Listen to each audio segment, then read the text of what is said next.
Hello friends, welcome back to my YouTube channel. आज की इस कहानी में हम महाशिवरात्रि की पावन कथा का श्रवण करेंगे, जिसे सुनने से हमारे सारे कष्ट, दुख, दर्द और समस्याओं का निवारण होता है। तो चलिए स्टार्ट करते हैं। वीडियो शुरू करने से पहले मैं आप सबसे रिक्वेस्ट करना चाहूँगी कि इस वीडियो को लास्ट तक ज़रूर देखिएगा, बीच में आधा अधूरा न छोड़ें। प्रेम शब्द में 2.5 अक्षर होते हैं, जो 2 पूर्ण और एक अधूरे शब्द से बना है। कहा जाता है कि प्रेम शब्द ही अपूर्ण है, इसलिए हर किसी को यह पूर्ण रूप से नहीं मिलता। परंतु शिव जी और पार्वती जी की प्रेम कहानी अनेक कष्टों के पश्चात ही सही पर पूर्णता प्राप्त प्रेम का प्रमाण है। चाहे इस प्रेम को संपूर्ण होने में युग युगांतर लगे हों, इस प्रीत में पार्वती जी का कठोर तप तो शिव जी की सदियों की प्रतीक्षा समाहित है। इन दोनों जितने अद्भुत जीवन साथी आज तक कोई नहीं हुए। तीनों लोकों के स्वामी होकर भी शिव जी के पास न स्वयं की धरा, न स्वयं का आकाश रहा, बस प्रकृति की गोद में बसा कैलाश पर्वत ही उनका निवास स्थान हुआ। और दूसरी ओर पार्वती जी हर जन्म में राजकुमारी या बड़े घर की कन्या हुई, फिर भी उन्होंने अपने जीवन में शिव जी से अधिक किसी की भी चाह नहीं की। शिव जी सकल सृष्टि के स्वामी, परंतु अज्ञानियों की दृष्टि में एक अघोरी से ज्यादा कुछ नहीं। पर उस दिव्य स्वरूपा देवी ने शिव जी को पूर्णता दी। उससे वे देवों के देव महादेव बन गए। पुराणों में वर्णित है कि पार्वती जी ने शिव जी की अर्धांगिनी बनने के लिए 108 बार जन्म लिया। अंतिम 108वीं बार में पार्वती जी बनी। पार्वती जी के स्वरूप से पहले उनका जन्म दक्ष प्रजापति की कन्या के रूप में हुआ। तब उस जन्म में भी उन्होंने प्रेम से वशीभूत होकर शिव संग प्रेम विवाह किया, परंतु उनके पिता प्रजापति की इच्छा रही थी कि सती विष्णु जी को वरण करें, ताकि वे सब प्रकार के वैभवों से युक्त व प्रसन्न रहें। पर सती तैयार न हुई, बल्कि उन्होंने घोषणा कर दी कि मेरा वास्तविक सुख तो महादेव में निहित है। सती रूप में शिव जी की भक्ति और दृढ़ता से उन्हें पति के रूप में पाया। इसी बात से दक्ष प्रजापति शिव जी के विरोधी बन गए और अपना सबसे बड़ा शत्रु अपने ही जमाता अर्थात शिव जी को मान लिया।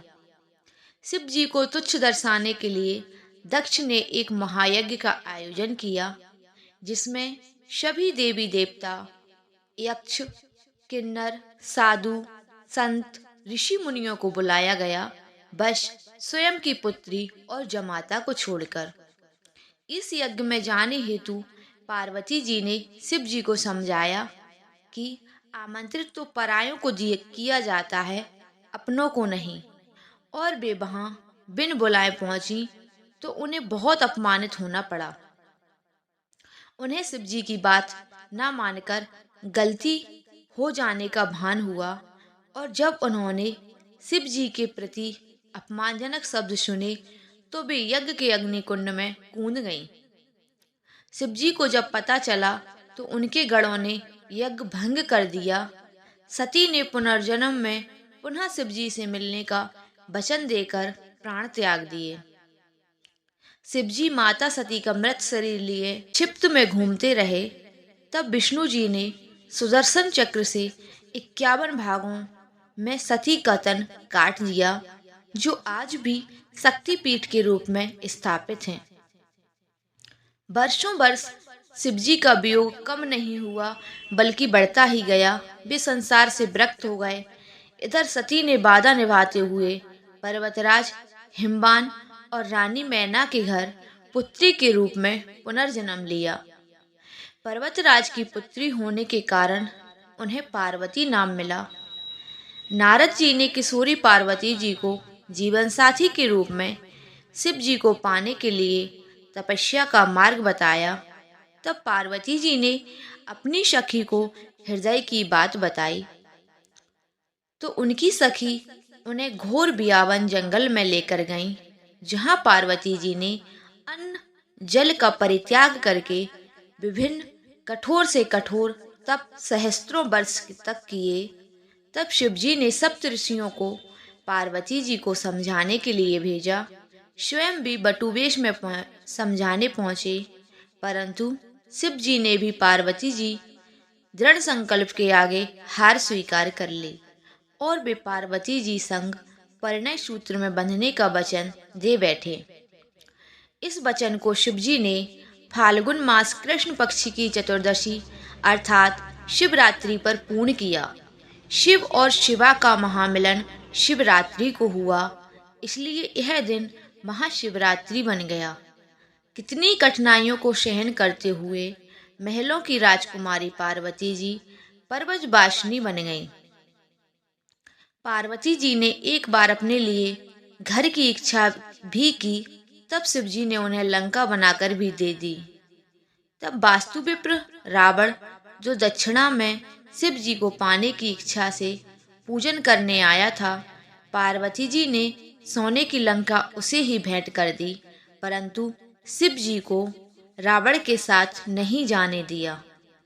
पार्वती जी ने किसी भी जन्म में भोले भंडारी के प्रेम के अतिरिक्त कोई धन वैभव नहीं चाहा, बल्कि जीवन की हर परिस्थिति में शिव जी के साथ सूर्य की किरणों, पुष्प में सुगंध तो शरीर संग प्राण बनकर निभाया। वहीं शिव जी ने भी तो हर जन्म में पार्वती जी की प्रतीक्षा की। शिव जी जो गले में मुंडमाला पहनते हैं, वो पार्वती के हर एक जन्म का ही तो प्रतीक है, जिसे वे हृदय से लगाए रखते हैं। वास्तव में पार्वती जी अनेकों कठिनाइयां सही, तो शिवजी ने भी अथाह वियोग सहा। जिसे सभी कुछ सरलता से प्राप्त हो जाए, उनका जीवन कभी पूजनीय नहीं बनता। अंततः दोनों ने संपूर्ण प्रेम की परिभाषा गढ़ दी। आज के युग में जहाँ प्रेम प्रीत के मायने बदल गए हैं, जहाँ प्यार का स्थान अर्थ भोग विलास ने ले लिया है, वहाँ शिव शिवा का निश्चल निस्वार्थ अडिग प्रेम सभी के लिए प्रेरणादायी है। तभी तो आज भी भक्तगण सदियों सदियों बाद भी इस संपूर्ण हुए प्रेम के दिवस को महाशिवरात्रि के रूप में विशेष उल्लास, उमंग और ऊर्जा से मंदिर मंदिर, घर घर, पांडालों में पूजन व्रत करते हुए रात्रि जागरण के साथ मनाते हैं। साथ ही महादेव और महादेवी से इसी तरह के पूर्ण प्रेम को पाने की कामना करते हुए, जीवन में संपूर्णता और सकल सुख पाने की इच्छा करते हुए, इस संपूर्ण युगल जगत के माता पिता का आशीर्वाद सभी के जीवन पर सदा बना रहे। सभी को महाशिवरात्रि पर्व की अनंत शुभकामनाएं। जय जय पार्वती पति, हर हर महादेव। तो ये थी आज की हमारी महाशिवरात्रि की पावन कथा।